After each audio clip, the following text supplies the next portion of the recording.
welcome to the Sonic Truth. Yeah, we are to. Let me start that over. Yeah. How do I keep screwing this up? All you got to say is welcome to the Sonic Truth. Welcome to the Sonic Truth. Our guest today is Jacob Stillman. You might know him as just Stillman. Not just Call me by my Stillman. last Or name. Stillman. Yes. Or Stillman. Yes. It's Stillman, not just Stillman. No, not just Stillman. That's your cover project when you want to cover yourself. Yeah, coming out 2027. Just watch out. Hot covers. It's great. Gosh. Well, thank you for having me. I'm stoked. I mean, you guys know I'm a big fan. I just try to talk about you guys as much as I can. So yeah, you're constantly tagging us and stuff. So I mean, like that's pretty rad. Just it's seriously the magic sauce. I mean, ever since, because I bought that Opto in 21 and it just lives on my vocal. I think I was messaging you and I was like, man, I probably need to get this thing checked out because I've put so many freaking hours on it just every day. So That's amazing. Yeah, it's beautiful. It's my sauce. Well, I mean, you even put out that story telling like no, we put out the story. You left the comment.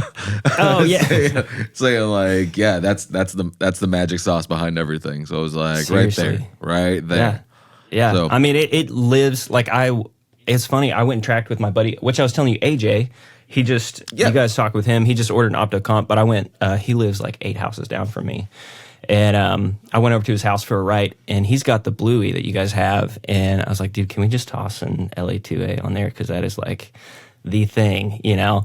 And then he was like, oh man, you're so rad. I need to just go buy one of those Optos. I was like, yep, just get one. It's just great. Yeah, that combo, like the 76A into the Opto. Oh yeah. Well, good about it. Well, you have a 76F, right? Yeah, I've got the F, but then I bought your V3A as well because I started experimenting, which, gosh, I could just spend all the money in the world with you guys. I started just going straight in. So I'm running my BAA 73 pre, and then I go into the Opto comp and then started going into the V3A just for that LA3A type of like mid bump and then like a little bit more control for the level for me. And it's beautiful. It is so beautiful. But I think I'm like gearing up to place another order with you guys for another Opto because vocal chain wise, which is pretty much my main focus, but running 2 LA2As like back to back, it's some butter. It's beautiful. I can't get enough. So, well, you know where to find us for sure. Yeah. On that Oh, one. just wait. You'll have some of my money. So let's get into the nitty gritty of everything. Yeah. So, tell us how did it all start? I mean, obviously you're like how old are you? I'm 31. 31. All right, so same Married. age demographic as me. All right, so married. That's Yeah. great. So, but like so music wise, how did you get into music? I know you have a pretty interesting past. With where you started and how you've basically gotten to where you are now, and I'm just curious, as everybody, just because you started pretty young, I know that. So you got a record deal pretty young, and it's been crazy. I think so. Which my dad, he played bass. My dad's a phenomenal bass player, like killer. I grew up like falling asleep in front of his like bass cab. Like it's just bass guitar is my heart and soul, Mm-hmm. And growing up with him and going to studios and watching him play as a kid, because in Arkansas there's only so many things you can do. So he played a lot of like folk country with friends he grew up with, and his mom played a ton of music as well. So she toured all around the South playing like old school like super country stuff. So it's just been in my like family line. And growing up, I think I was about like 10, and my dad took me to Guitar Center to buy my first bass. It was like some Ibanez SD, like whatever, $250. And so I started playing bass, and a couple buddies in my school were like, let's start a band. And I was like, yes. And I loved Blink-182. Like anything pop punk was like all my heart and soul and jam. So we started playing in a garage when I was like 10 or 11, and then started playing shows when I was 12. Like my dad would just like drop me off with my bass guitar and my giant like Behringer, way too big overkill rig, and we would just play. Like I think the first band we opened up for, keep in mind I was 12 years old, this was in downtown Little Rock, their band name was Shitfire, and they were just this death metal like insane, and my dad was like, have fun, figure it out. I was like, okay, cool. So yeah, we started playing more and more, and we would play like all the high school things. We started selling out shows like by the time I was like 14. And then we got in contact with this producer in Texas who was working with this band called Forever the Sickest Kids and like Red Car Wire, like these Universal bands. And I was like, this is amazing. I love the production.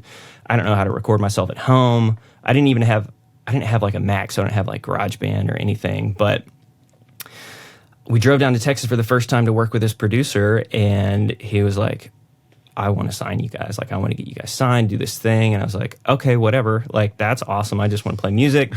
And, but I started freaking out because I was like, this is the first like legit studio I've ever been in. He was using Reason, and I was like, the production is amazing. Like, how do I do all this stuff? And he really took me under his wing. His name's Jeff Rockwell, phenomenal guy. Took me under his wing, like, and just let me watch. And, you know, I sang through my first mic preamp, which I own now, his that I sang in when I was 14, this UA M610, just old school. And yeah, so started working with him. We eventually signed a deal when I was 16.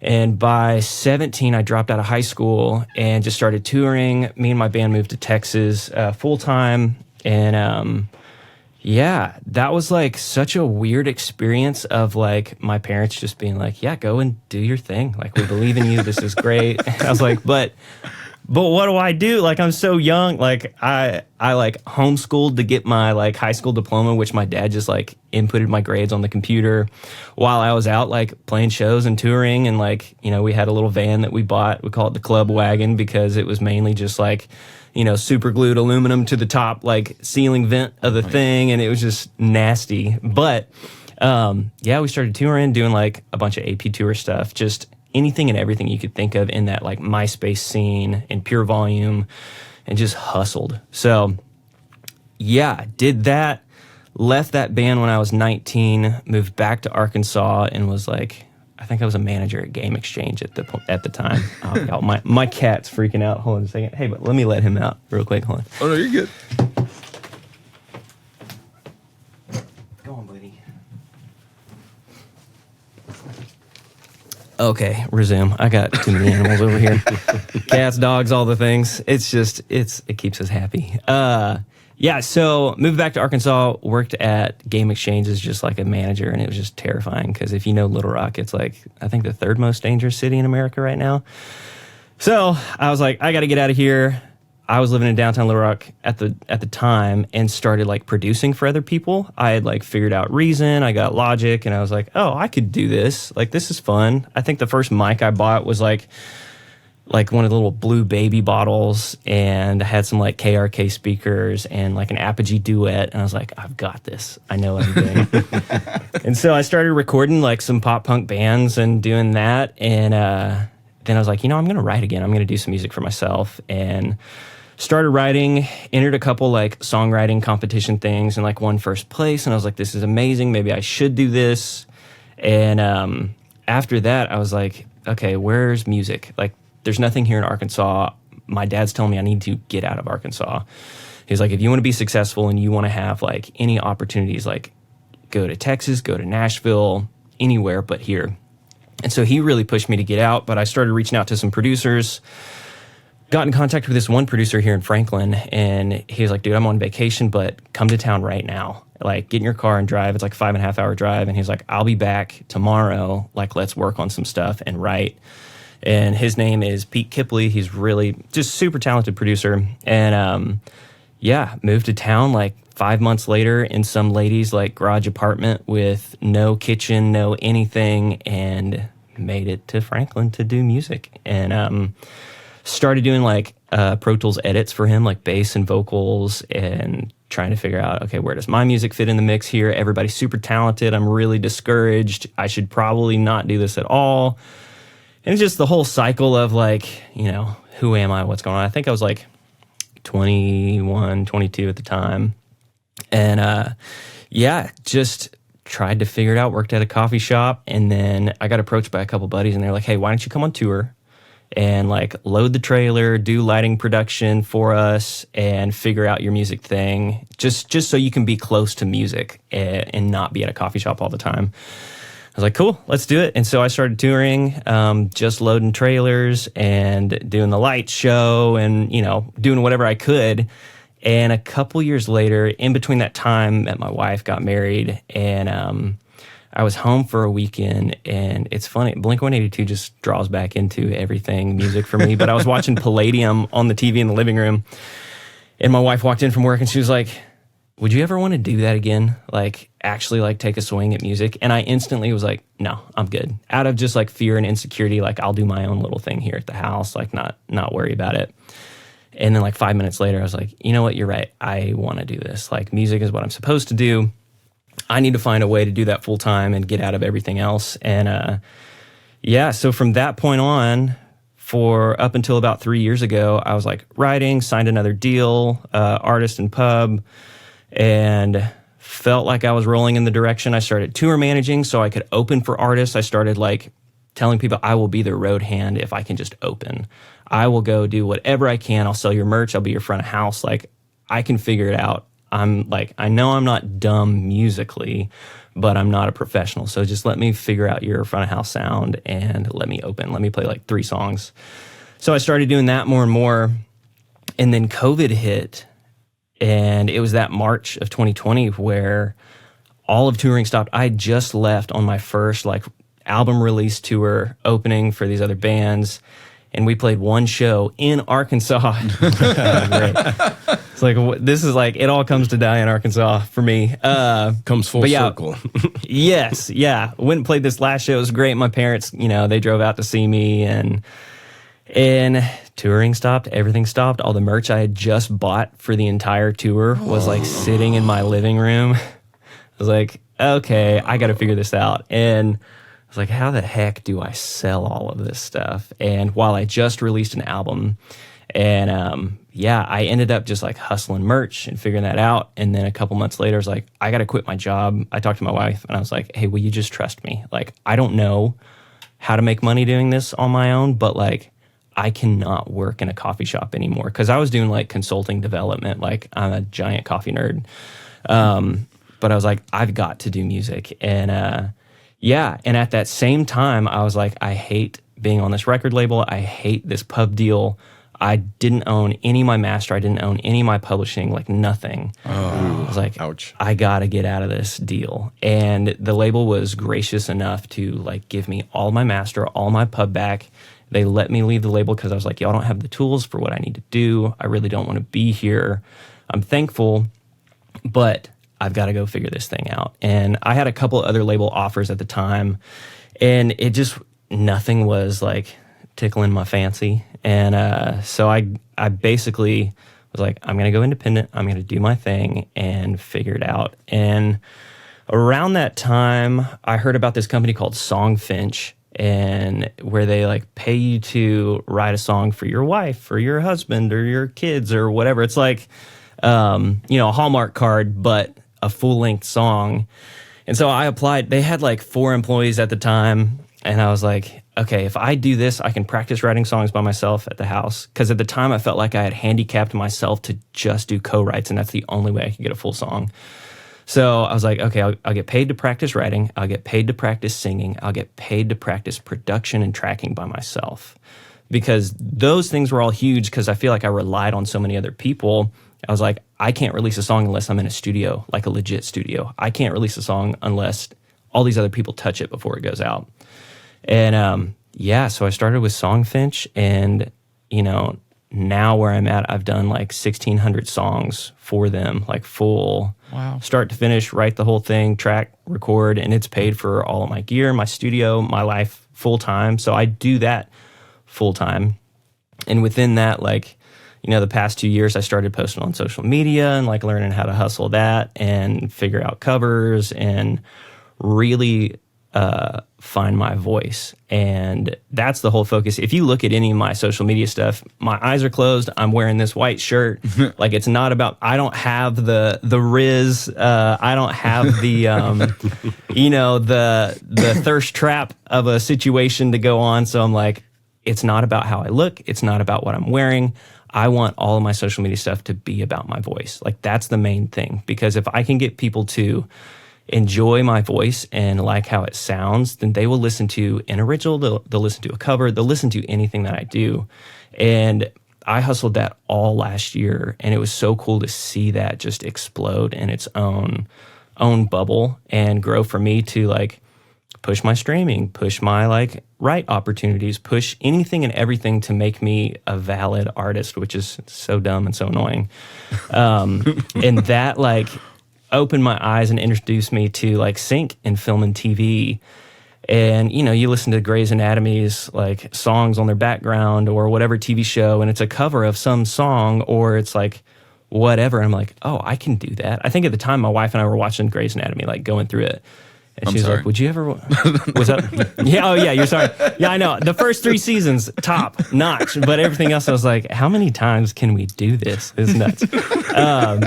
But I started like kind of getting into that mentality, and my buddy Sam Tenez reached out to me, and he's like sync king. Like his songs have been everywhere on TikTok, you know, Jeep commercials, anything and everything. And we started talking. He's like, dude, I believe in you. I think you have like a really good chance at film and TV. And I've recently, this was maybe 4 or 5 months ago, recently signed a deal with him under artist development to where he will connect all the dots, push my thing to all of his connections to build his team and his vision. So that's been incredible. And he hooked me up with this lady named Katie Jellin, who is just phenomenal in the placement film and TV world. And so I signed with Honestly Good Music for film and TV placements about a month and a half ago, which is funny. My buddy AJ, who we were talking about earlier, he just signed with them as well. So it's like same street. We can write, pump out songs, have a blast, do a thing. Awesome. Yeah, phenomenal. Sick. And yeah, so all of this has just been like a culmination of like, okay, I'm finding my voice, the thing that I'm confident in, what I love, and how I want to create and financially sustain as well. So yeah, that's kind of been my thing, and it all adds up and builds into the artist thing. And then with all the buddies here, it's like I get to track other people's vocals. I get to like do music, which, you know, you text me and it's like, what do you do? You know, and I'm like, well, when I tell people I just do music, like that's my full-time thing, you know. Well, you know, you just wanted to get like your proper credits down, just being like, yeah, you know, he's a, and like, you're just like, I just tell people I'm a music guy. So, yeah, I do music. That's the mystery. When I moved to town, I was like, how are these people sitting at coffee shops all day? Like, what do they do for money? Like, what's the mysterious thing of Franklin and Nashville? And they're like, I just do music. I'm like, got it. I fully understand that now. It's like, I'm at a coffee shop 24/7, just farting around, writing and doing whatever. And it's like, someone's like, so what do you do in your free time? I'm like, stare at my computer, sing to myself. I do music. I don't know. Something. That's funny. Did all that work to get out of the coffee shop just to go sit in it and go back to it like again. I just want to be a customer. I just want to spend the money, you know? That's it. And now, have you had opportunities since your father was, an established bass player? Have you written songs with him?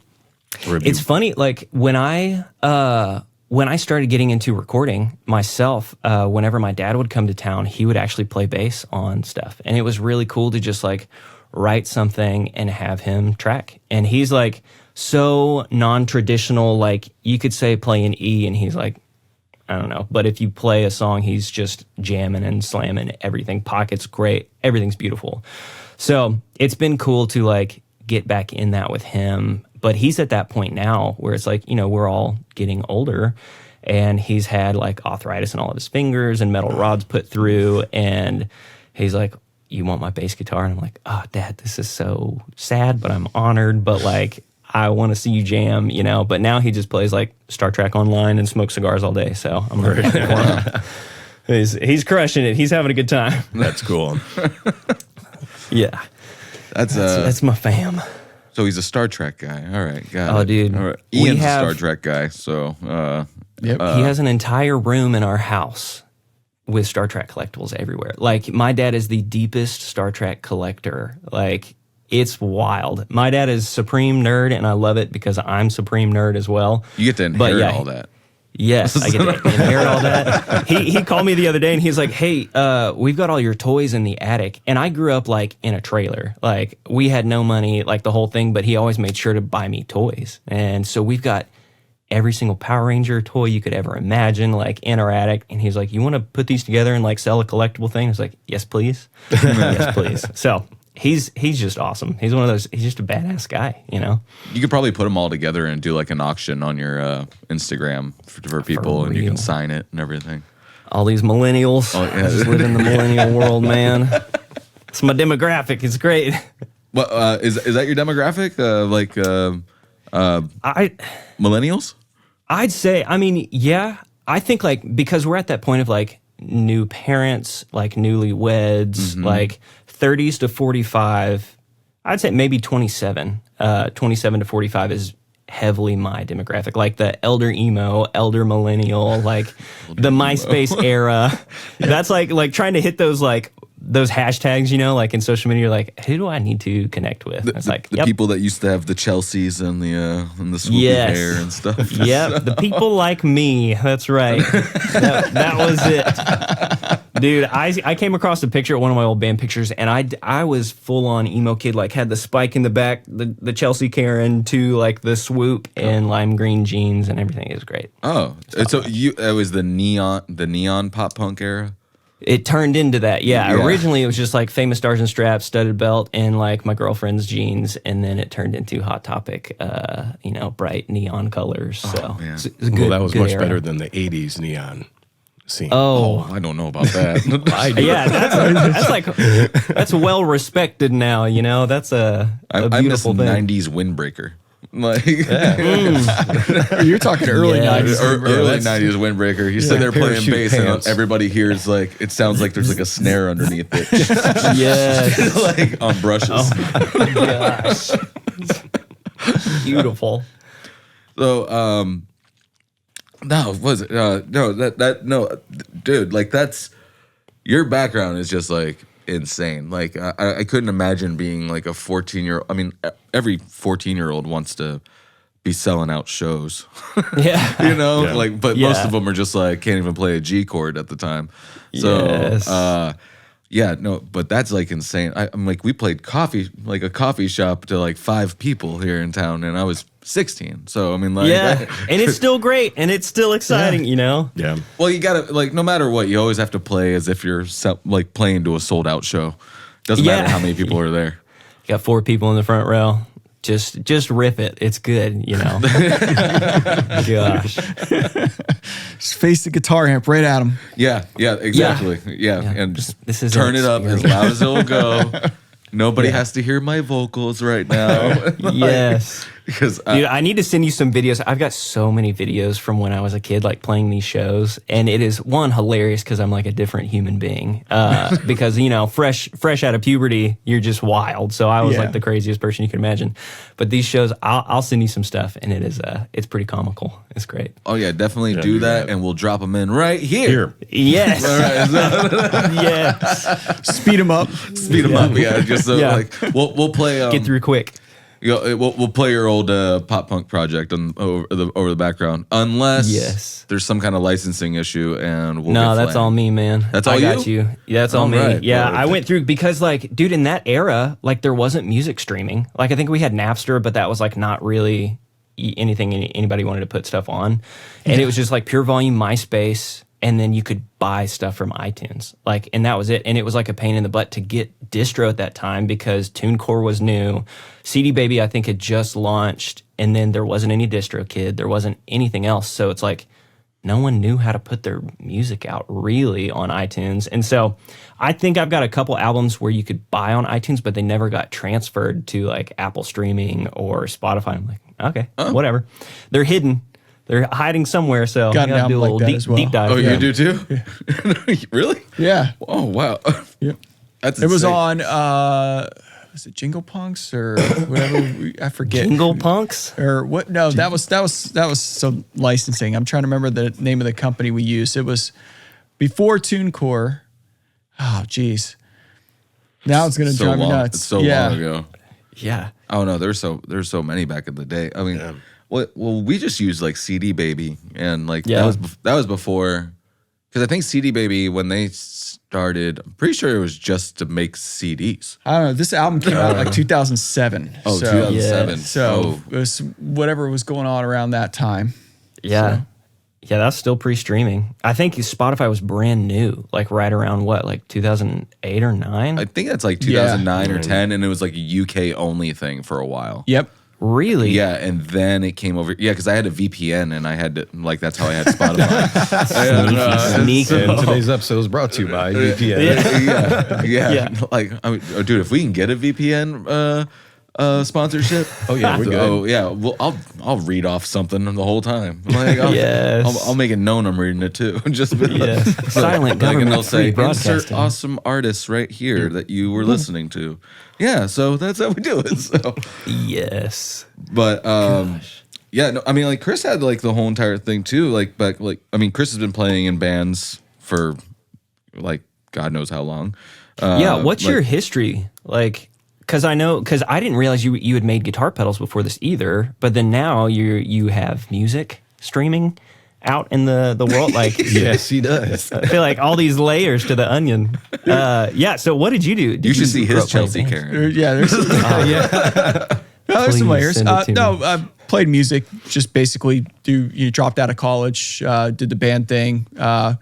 We did had a couple little waves of our career with what we did, and then I started the guitar pedal business just because I was building them for myself, and just saw I had started having kids, and I was like, I gotta pay the bills, and we were even at that point. I think I was just playing cover shows and building guitar pedals for income is what I was doing, and then I just was just super addicted to that, and I would build pedals that like you couldn't buy anywhere. They were just I would just find these obsolete circuits and just build weird stuff. And one of the pedals I named that was like a original pedal I did was called AudioScape. And then I was working with a producer friend on an EP, and he's like, I could really use an SSL style bus compressor. And I was like, hey, I could build one because I'd already built like the Opto, like the God model for the Opto. I'd already built that point to point. This is like 2013, 2012 area. And so it took a little while, but I got it where I liked it. And and then that became the first product. I was like, I could see that actually being a path, for a new company. Yeah. Because at the time, who was making other stuff like that? Like, was there anybody? Not really any. I mean, significant? there's a couple little like, I think Chameleon Labs did something back then that was sort and of like Purple. that. Like, I feel like Purple was kind of like popping off Purple. around that area. Purple was around even before UA redid. Really? Yeah, I didn't know that. Yeah, the Purple 76. That was, I think, the first. Yeah, before it was rebooted. Before UA was rebooted. I could be wrong on that, but I'm pretty sure. I think that I remember. Man, it used to be Gear Sluts, but now it's Gear Space. But I do like I have read so many articles, and a lot of people, it's like 2008, 2009, talking about the Purple 77.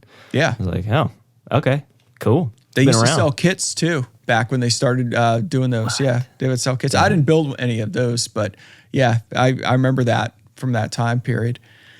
But I remember those kids. I remember just reading like so much. I'd just be in between gigs on break, or I'd just be like driving to like we'd do gigs across the state or wherever, And I would just on those long trips, I would just fill my head with as much information about this as possible, and then just every day, just do it. Just like you're doing with your vocals and the songs and songwriting, just doing this, just focusing on the circuits, and just day in, day out. I don't feel like any different today than I did back then. It's like I'm doing the same shit. You know what I mean? Yeah. It's like discovery, like excited for discovery, like wanting to know how things function and all of that stuff. Yeah. Yeah. It's exciting. I've looked just to hear anytime you turn on a new prototype and, oh, this is what this sounds like, or, or you have like, we're to a point where we could buy original pieces and, I can like, oh, this, this needs to be tweaked more like this, or this is something that in the original that maybe might not be the perfect thing to replicate, Yeah. things like that, so. Dang. I feel like that is like, I have dreamt to like buy a solder and like buy one of these kits online and do this thing. And I'm like, I suck. I can't draw in the lines. Like I can't color. I can't do any of that. I'm like, this is handwork. Like I should just buy from you guys. So just not good for me. We do kind of, I feel like a lot of times we make it like, it would almost be the price of putting together a kit, with some of it when you've, especially the value of what it is, and by buying in bulk and doing what we do. And man, every day I'm just looking for new old stock tubes. Like that's so. like, How are you doing that? Are you basically just like cruising the internet for any source? Like well, it used to be like that. Now I have like just people that they come to me. Like they know they can just like, they know what specific tubes I want and they hit me up either through text or through email or whatever. Dang. And luckily a lot of the tubes we buy now that are new old stock are bought that way. They're the usual places you'd think: Jersey, Austin, Portland. You know, there's, I mean, what's the one that you get? Like we get them in the boxes. For the Golden 58. They're from like Ogden, Utah. Well, yeah, I buy them from this guy. They were originally shipped to Ogden, Utah, but I buy them out of New Jersey actually. But yeah, they were like Department of Transportation for Ogden, Utah. They come in these boxes, and that's like crazy. The tubes for the Golden 58, the 5879, brand new in the box still. Everything like you know. They're not the new old stock that's like, you know, measures new old stock. They're actually like never been used, you know, which is nice when you can get that. Wild. And they can stay like in condition for you know, years and years. Yeah, as long as they're stored good and, you know, the pins aren't oxidizing, and you can still clean off the pins on the tubes too if they're oxidizing or whatever, you know. But the tubes are funny, and new, you know, sometimes new production tubes as well. They can, you know, it's just sometimes it's a weird thing. Sometimes they'll just, you know, something will happen. Like every now and then it'll just like, you know, it'll fizzle out. It'll not fizzle out, or just like, you know, we you know, you'll grab one that's brand new in the box. We get, you know, some from, we actually even buy some new old stock tubes from New Sensor, who sells all the electro harmonics, all that. Yeah. All the new production tubes. They do have a catch of some new old stock tubes, and like the rectifiers that we get for the EQPs and MEQs, 6X4s. We buy those new old stock. And sometimes every now and then they'll all go and pull a brand new box and it'll be frosty on the top. No good, just a dud. All the gas has been released, and you know. Yeah, that's crazy. Pulled a few of those out, and I was like, hey, what's going on with this? You're like, that one's bad. No, this one's rare, has been well loved, right? Like perfect condition. Dang. Can you like recycle those? Like, is there any use? Maybe make an ornament. That. Say stay frosty, and you know, put it on the tree. Little Christmas batch.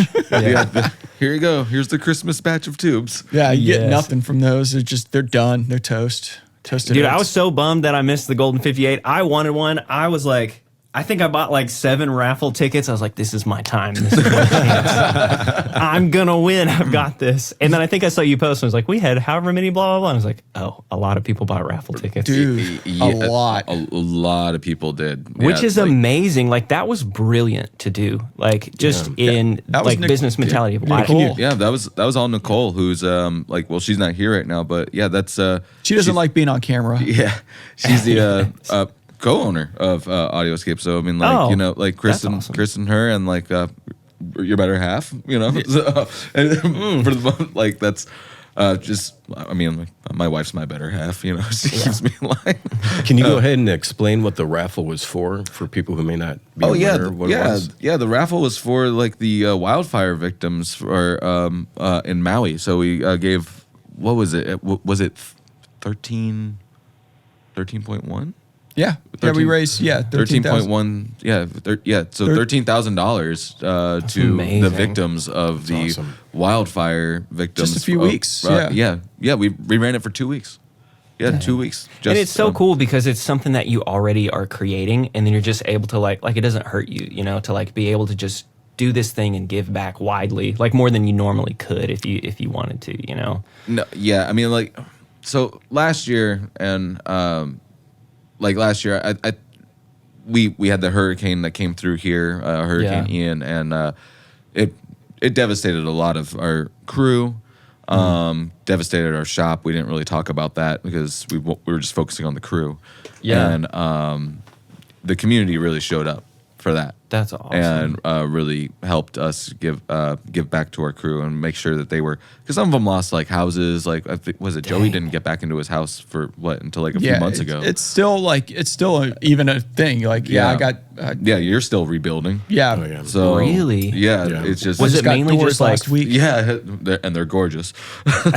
You've got gorgeous doors. You got gorgeous doors. No more water sitting. Just chilling in the glass. Chilling in the glass, yeah. Dang. Did it like ruin your drywall? Like was it like flood status? Like, oh yeah, not good. Not good. Yeah, not good. I mean, like the Noah's Ark in it. Think of that. Yeah. Floating guitars. We'll just say that much. That was in the shop. Yeah. Yeah, that was in the shop. Are you serious? Mm-hmm. That is insane. I did not realize it was that detrimental, you know. We didn't really talk about it. Well, back then, so we're in this new shop now that's like 10 times the size of where we're at. We're in like a 2,000 square foot shop. It was an old art studio that we used to build all this gear out of. And we were getting up to like 25 people in this place. And it was on the same property. It was kind of out in the woods, quiet, awesome place. And I have my house where I live and then separate building where we do all the work. And so both buildings flooded. Dang, the house and the house is a little bit lower. It's a beautiful A-frame built by pottery teacher and everything back in the 70s. And I don't think you could build a house like this nowadays. They wouldn't like let you. Yeah, they'll be like, that's not up to code. Yeah, yeah. But what do you mean?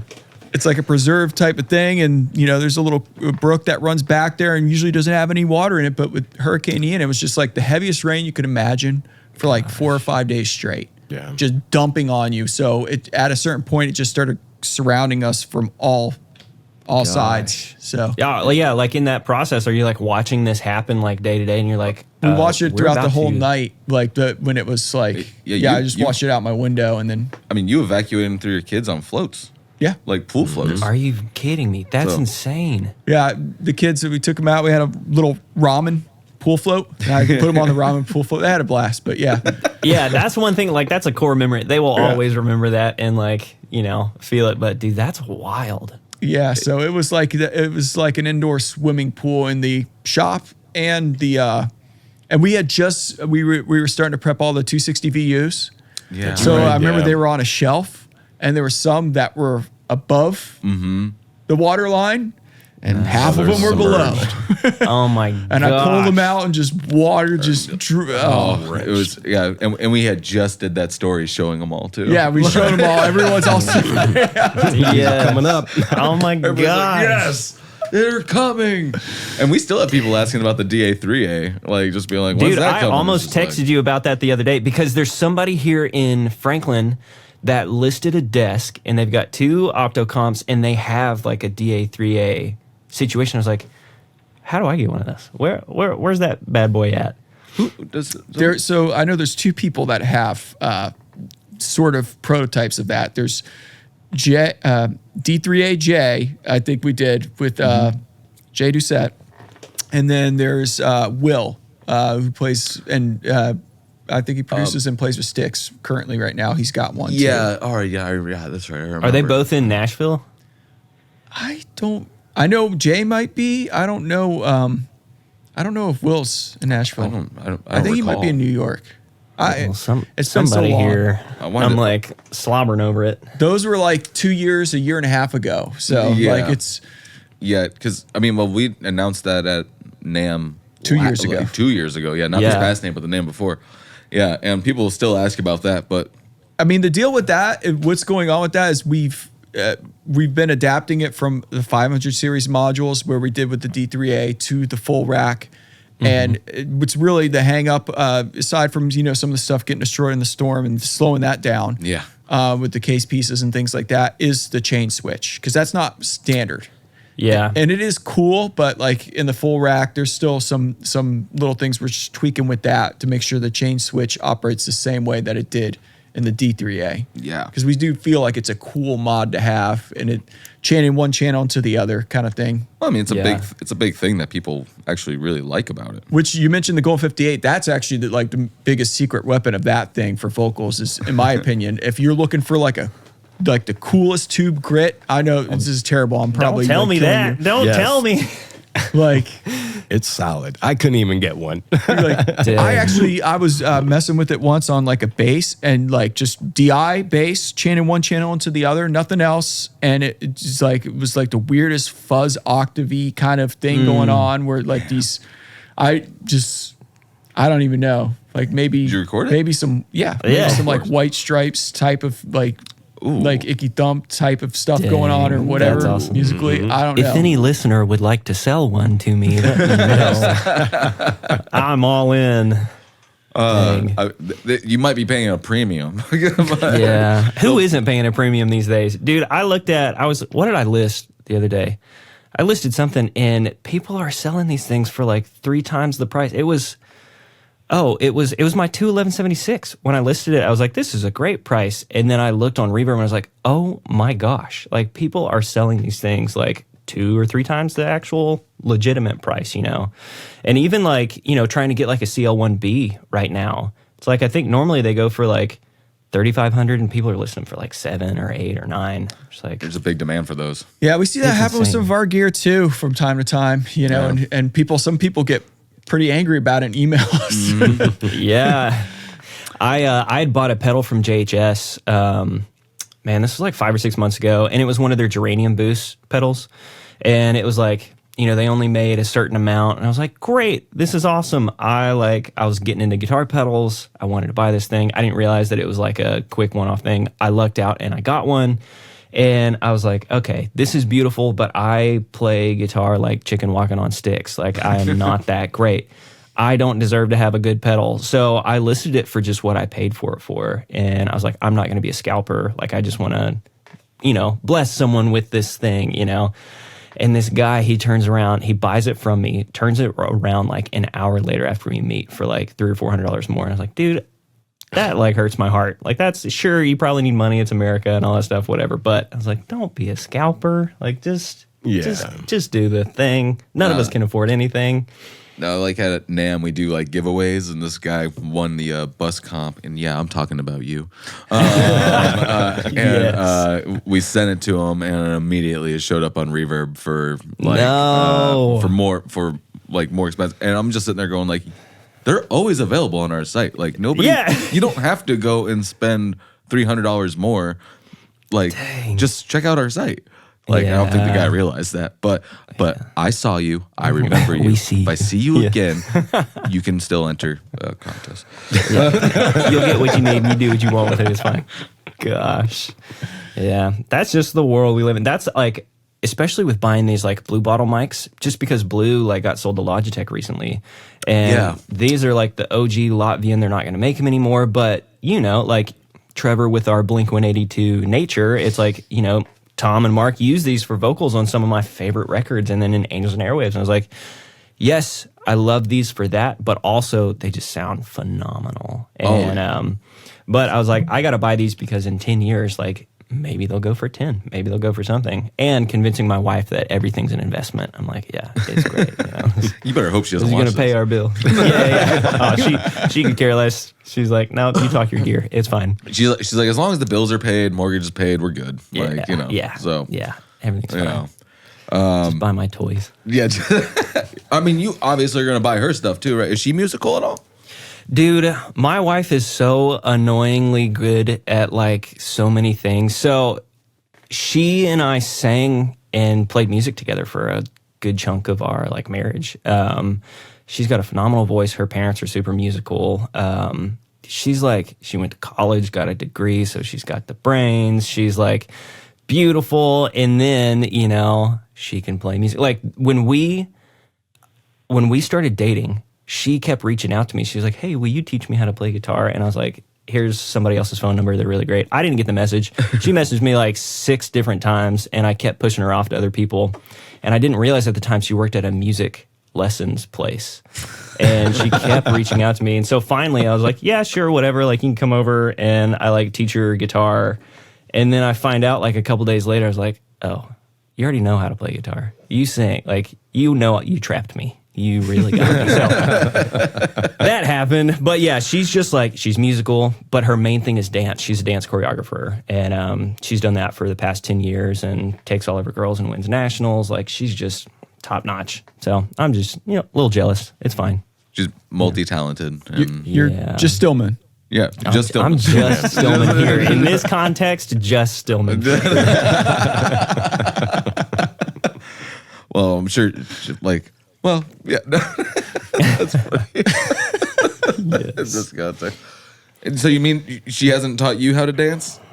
Man, I see here's just, what I've learned in marriage is, because we've been married, we're coming up on 9 years.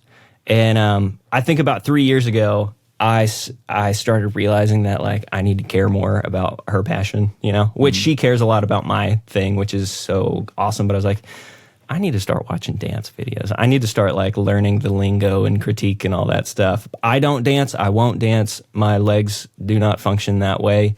I'm I'll make the music, which is probably what every musician says. That's doesn't dance. They're I make the music, you dance, and I'll do the thing.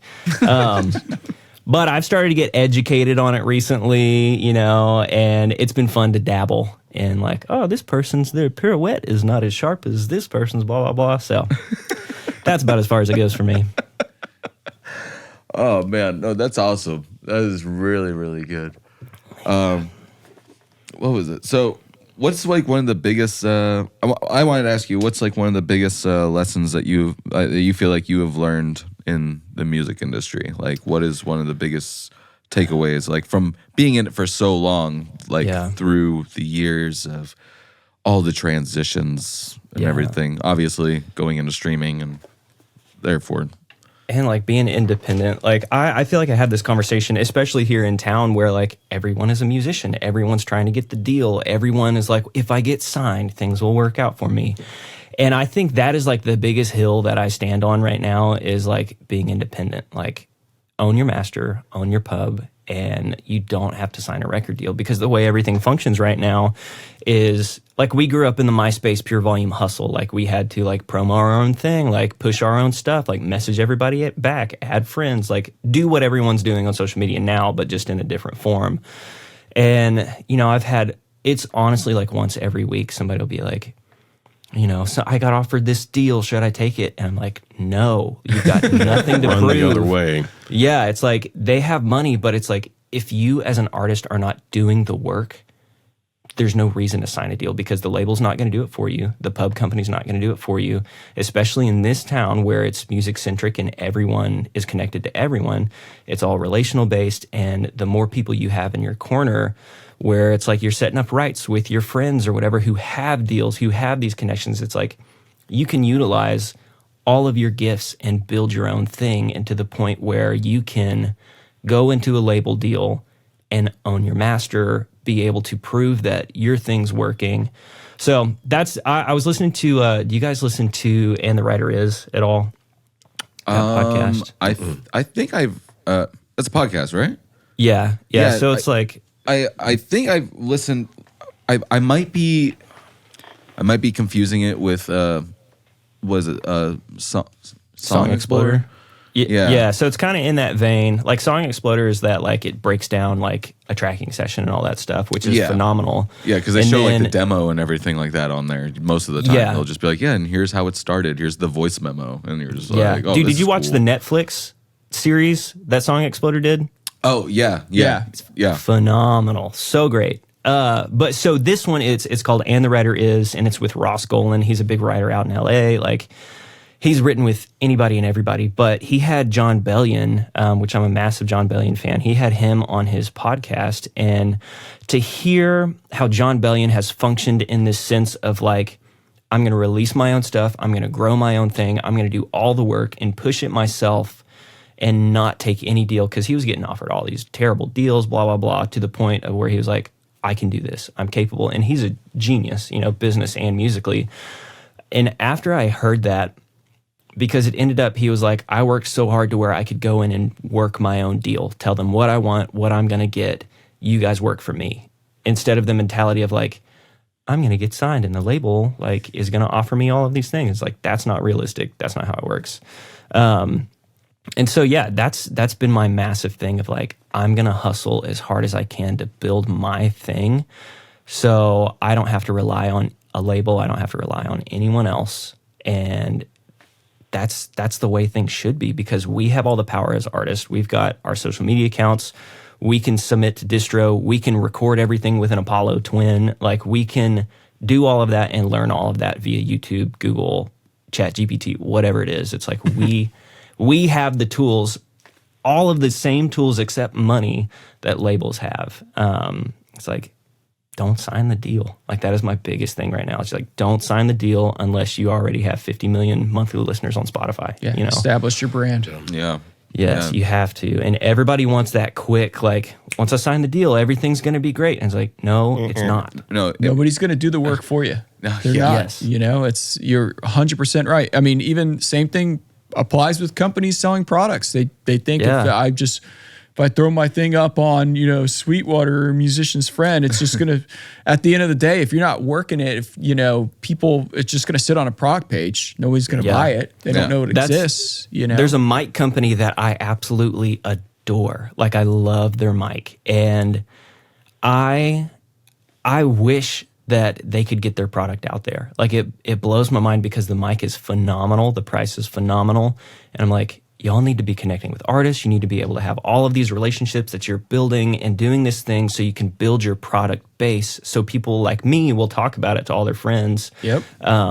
But it's like non-existent. And it blows my mind. I'm like, this mic is phenomenal. Like, what's going on, So yeah, you got to put the work in, and it's annoying and it's hard work, but I'm happy. Like, I've gotten to the point where it's like, I'm happy and confident in my own, like, ability enough to where, people reach out to me sometimes about, hey, would you be interested in doing this thing? I'm like, that wouldn't have happened 2 years ago unless I put in all of this work, and it looks different for everybody, like you're saying, like for gear or whatever. But yeah, that's my biggest thing right now. It's like, just post the video, just be consistent and like build your thing. Yeah. If you care enough, And you talked about earlier, finding your own voice, and you definitely you have. Like, we used to, even before we started, talking back and forth, we would check out all your videos, and like, it's just cool. Like, if you do a cover, it's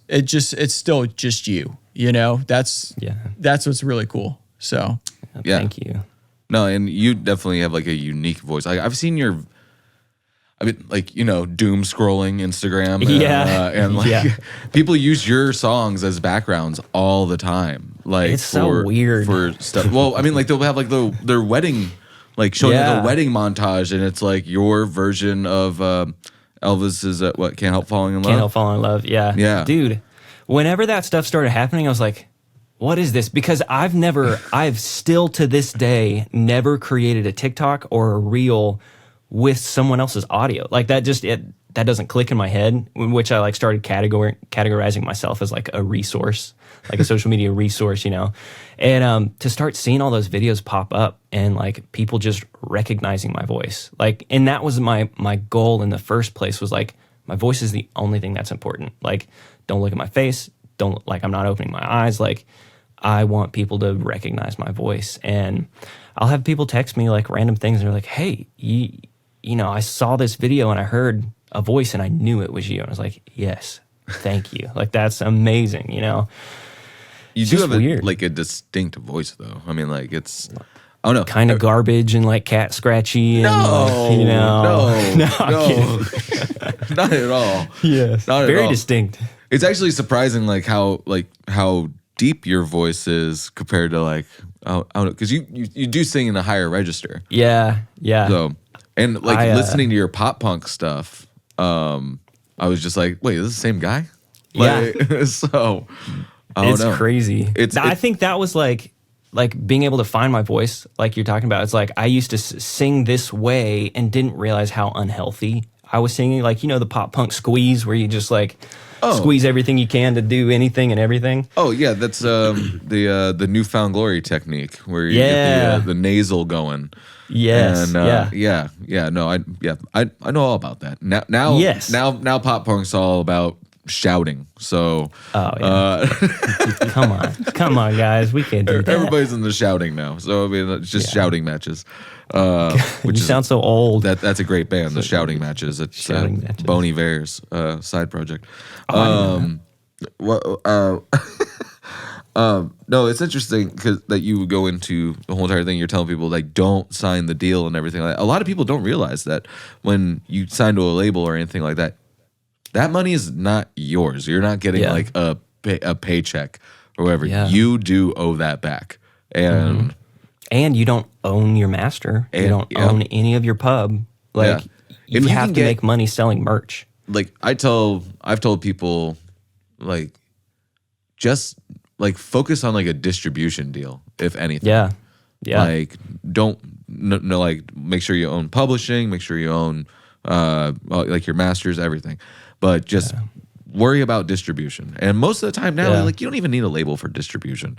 Oh no, I mean with CD Baby and DistroKid, like yes, they take, which I think a lot of people don't realize in the contract, they take 9% already for just distribution. Yeah. So like that is enough. And then if you can build, like one thing I started doing, because playlisting is such a big thing, you know, I started finding these people who are making these playlists. Like you can go to LinkedIn and look up, you know, whoever Apple Music playlist curator or Spotify, and I would hunt these people down, like, you know, old school, and be like, hey, what's up? Can we go get coffee? I'd love to pick your brain, like whatever it is, you know? And then, you know, yesterday I go get lunch with the Apple Music guy, and we're just buddies. And so it's like, if we are not putting in the work to build these connections to what we want, like it is auction. It's the only way I can breathe is by doing music.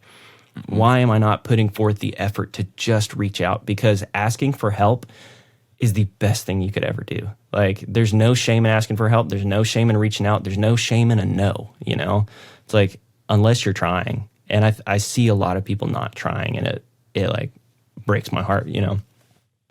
Just want to see my friends successful. Well, yeah, I mean, like somebody like not like, because you know their full potential. Mm-hmm. And obviously, like you're just sitting there going like, and they're not giving it or whatever. Yeah. Like they're not committing it to themselves. And who knows? Like a lot of people have an imposter syndrome and everything. Oh, I do. Yeah. Yeah. Oh, you do? Oh, yeah. I feel like we all probably do. You know? Yeah, it's like, I think it's a normal human thing. Yeah. You know? I don't know. Yeah. I sit there. I'm like, why am I this guy? Dude, I was straight up last night. I was like, oh crap, I'm going to be on this AudioScape podcast. I was reading articles about how the LA2A was invented, and it was like, okay, in 1950, blah blah blah. Okay, the Optocell didn't get developed till the 65 for the T4. Okay, we're good. I have enough information to prove myself, you know, or whatever it is. But it's like we all struggle with that. Yeah. And Chris did all the homework for all that. Like, but there's always more to learn. That's the thing. It's like there's and the cool thing about gear is that there's so much of it out there that you're always going to find a new toy to create and build and even come up with like a new one and everything. So I mean, I don't know. The world's endless. You know, like you could sit there and be like, I want something that does this, this, this. Oh, nobody makes it. All right, we're gonna make it. So you know, dude, I want to ask you about your process, because I have this fictional thing in my head of how this works. If I'll explain my fiction here. So if I were you doing your thing, I would have, you know, whatever, say the Optocomp set up next to me. I would have like a LA2A set up next to me, and I would have like the plug-in, and I would have like frequency charts balancing things out. Is that how that works, or how are we doing this thing? Like, because it's all confusing to me, but it all varies. It really does. And sometimes, you know, what's even maddening is, you know, variants of components.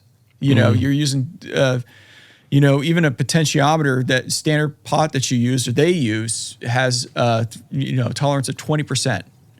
So sometimes somebody will, like, you could go grab two vintage LA2As and they may, you know, you may have to set the gain dial slightly different on each one. So it's not as scientific as you think, as much as, like, you know, sometimes it's just gut, like this, you know, you get a gut feeling with certain things when you're comparing, as well as much as it is data. Sometimes just like you don't want to like just hear with your eyes, right? You know, it's a lot of ear testing. Same goes to tubes, and also, you know, there's data with that. You know, for instance, the opto that you have there sitting next to you, that first position tube is so important. Like that's the one that we end up rolling the most to find the quietest tube in that slot. that's like free of microphonics, and there's like, it like creates a whole hum balance in the unit.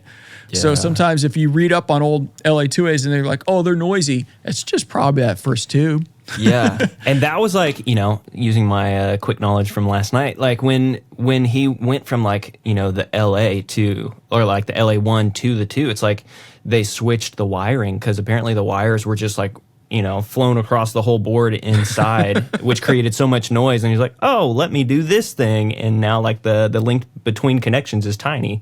Yep. So it's like helps with noise stuff. But yeah, like when you're doing that with like, say, you know, the EQPA and all that stuff, it's like to find these like frequencies, because when I got mine, because I was using the Pultec UAD plug for mix bus for a lot of stuff, like loved it.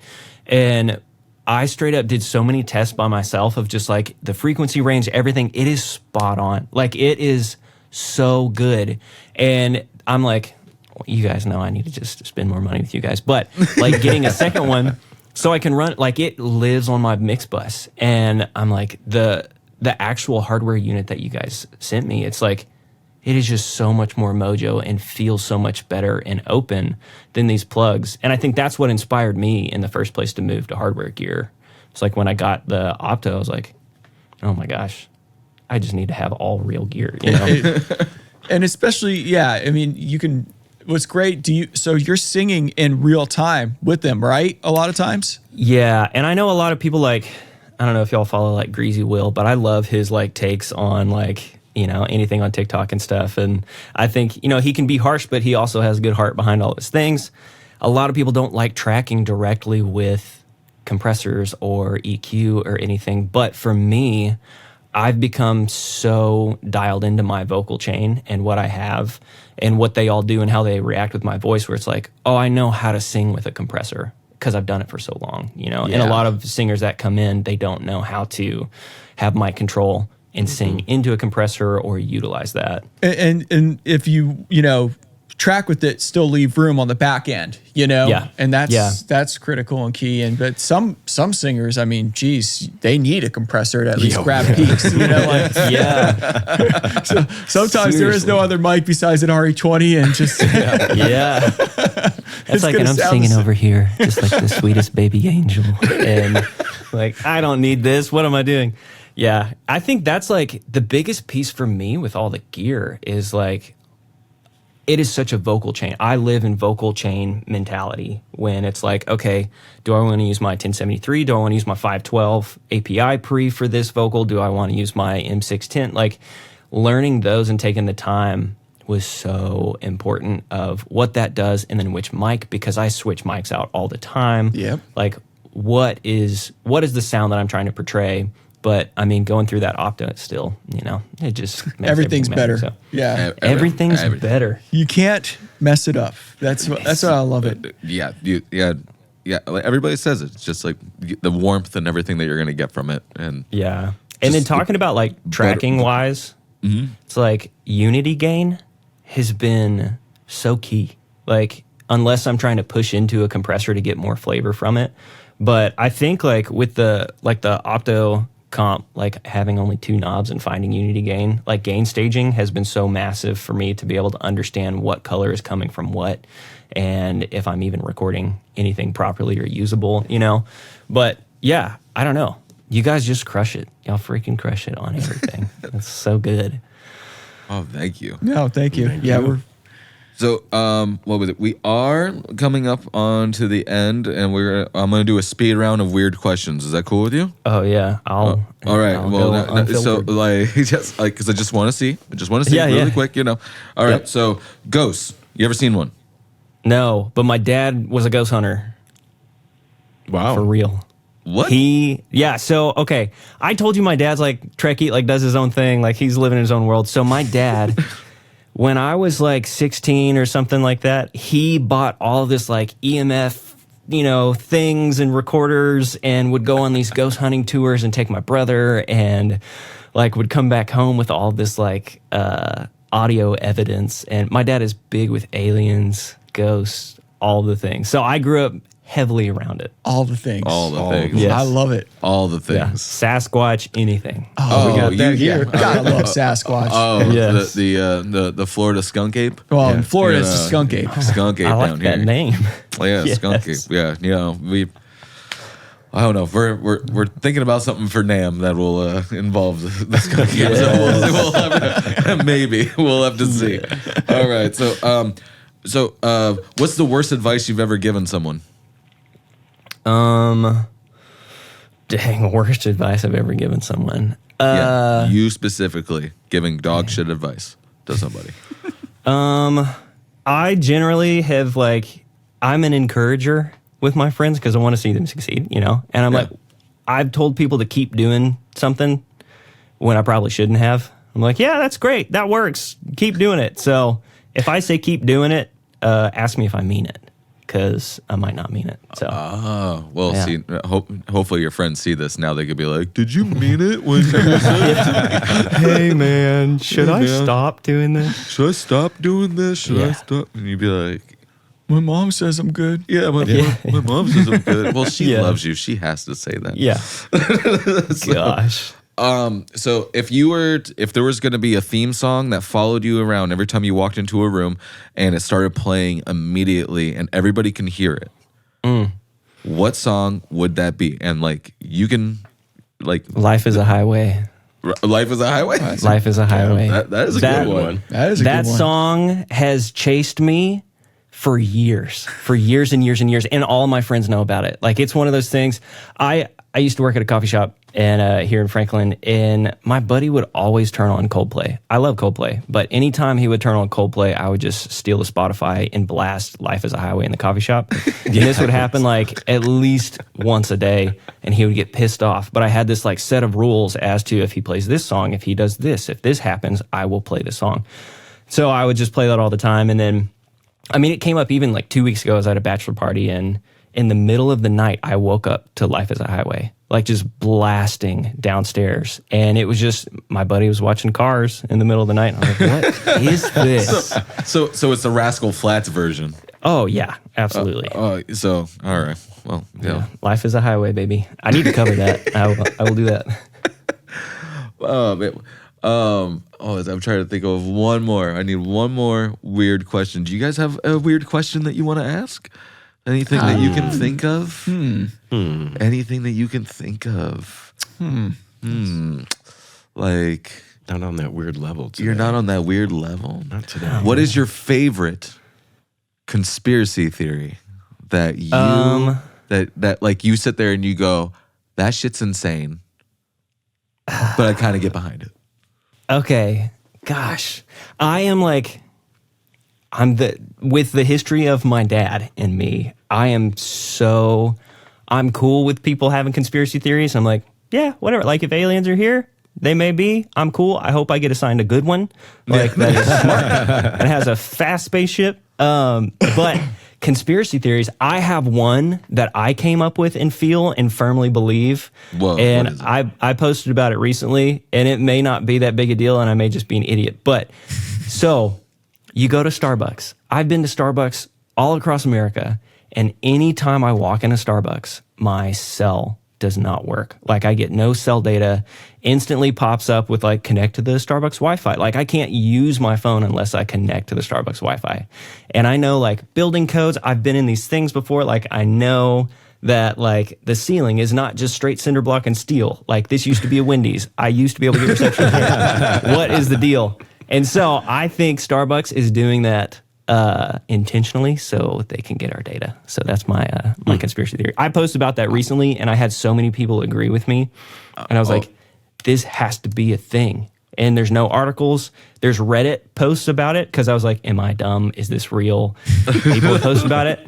I swear it's a thing. It has to be. So that's my I think it's conspiracy. plausible that a company's trying to get data from its for customers. sure. Yeah. I mean, think that's highly plausible. Yeah. Yeah, more than likely. Have you tested the Starbucks that are inside of Targets?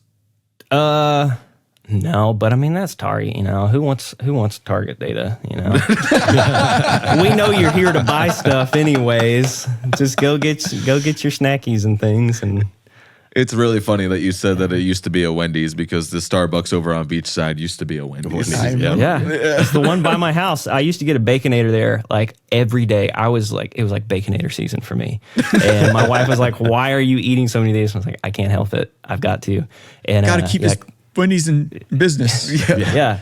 You ever had the More Baconator preservatives in my body will preserve how I look. You know? So that's why they're called preservatives. So. You think I could change out of this white shirt? No, it's a part of me. It preserved is stuck to me. It's stuck to me. It grows out of my back. Yeah. Gosh. I wish. I'd save so much money on white shirts. It can't be that much. There's 10 to a pack.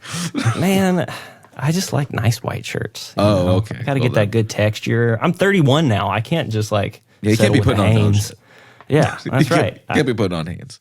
Yeah, unless it's undies. No Hanes shirts for me. You got to go over to like H&M and get like a really nice, cheap, $8 white shirt. Yeah, I want that one from the Bear.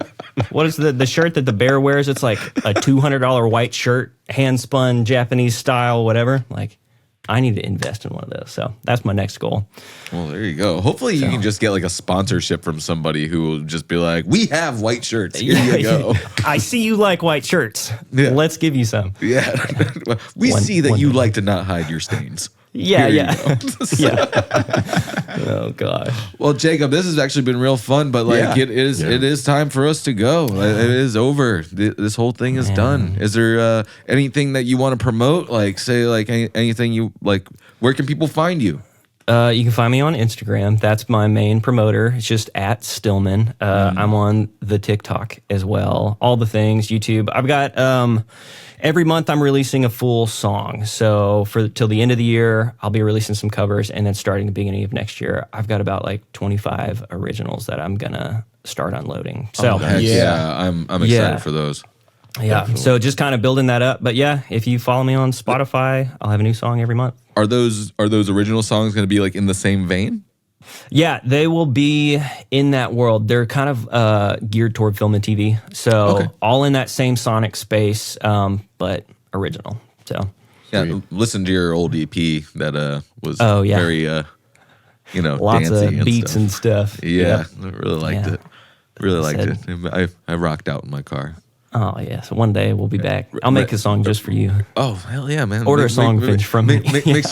Make sure you're dancing in it, because yes. I want to bump something that when people look at me at a red light, they're just like, "What the fuck's this guy on?" He's probably listening to Stillman. That's what it is. Yeah. And he's like, "Yeah, I want to be cranking it," and somebody be like, "Hey, who is that?" I'd be like, "It's Stillman." How do I make money and doing this? They're like, "How do you spell that?" I'm like, "It's just Stillman." And yeah. just like, Oh, J-U-S-T Stillman. Got it. All right. Well, you've seen these before, so do our famous sign off. What's your famous sign off? Perfect. Give me that. Yeah.